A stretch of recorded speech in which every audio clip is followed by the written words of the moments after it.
Hi అండి, welcome to RR collection అండి. నేను సుహాసిని. ఇప్పుడు మీకు మంచి బ్రోకలీ ఫ్రై చూపిస్తానండి.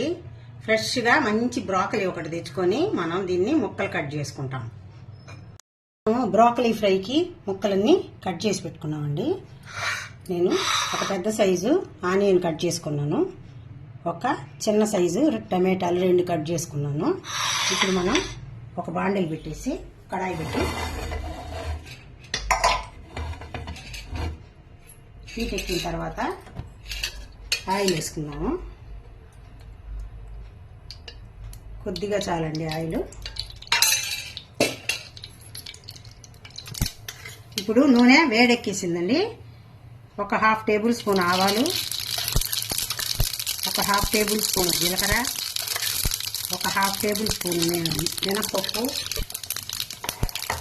సన్నగా కట్ చేసుకున్న 2 ఎండుమిర్చి, ఒక 2 రెమ్మలు కరివేపాకు. ఈ పోపు దినుసులు కొంచెం వేగిన తర్వాత మనం కట్ చేసి పెట్టుకున్న ఆనియన్,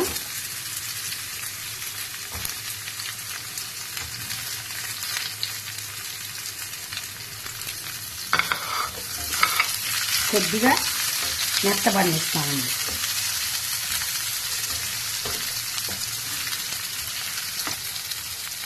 ఇప్పుడు టమాటా కూడా వేద్దామండి. ఆనియన్ కొద్దిగా మెత్తబడింది.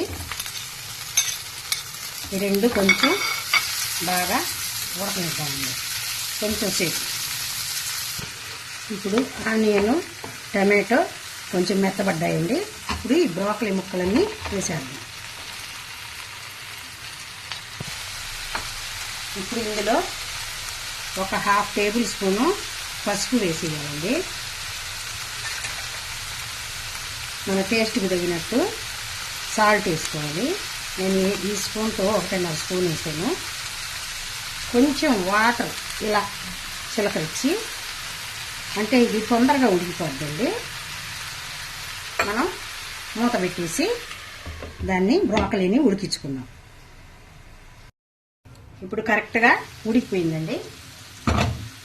ఇప్పుడు మనం ఇందులో కారం వేసేసుకోవటం. ఉప్పు కారం మాత్రం మీ టేస్ట్కి తగినట్టు వేసుకోండి.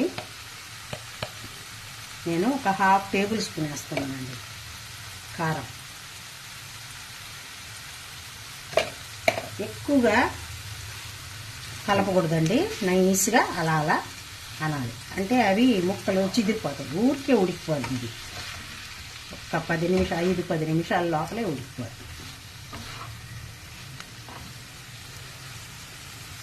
ఇప్పుడు ఇందులో కొద్దిగా కొత్తిమీర చల్లేసి మనం స్టవ్ ఆపేసి సర్వింగ్ బౌల్లో తీసుకోవాలి.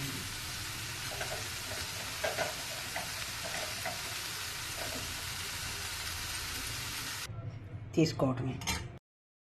ఇప్పుడు మనం సర్వింగ్ ప్లేట్లోకి అన్నీ తీసేసుకున్నామండి. ఇది చూడండి ఎంత బాగున్నాయో. చూడండి, ఇప్పుడు ఈ ప్లేట్లోకి తీసేసుకున్నాను. మనం ఇంకా వాడుకోవటమే. మీకు ఈ వీడియో నచ్చినట్టయితే ఈ విధానము మీరు లైక్ చేయండి, షేర్ చేయండి, సబ్స్క్రైబ్ చేయండి. ఇది ఆరోగ్యపరంగా చాలా వాటికి మంచిదని చెప్తుంటారండి. మేము ఎక్కువగా వాడుతుంటాము. ఈ ఫ్రై చాలా టేస్టీగా బాగుంటుంది.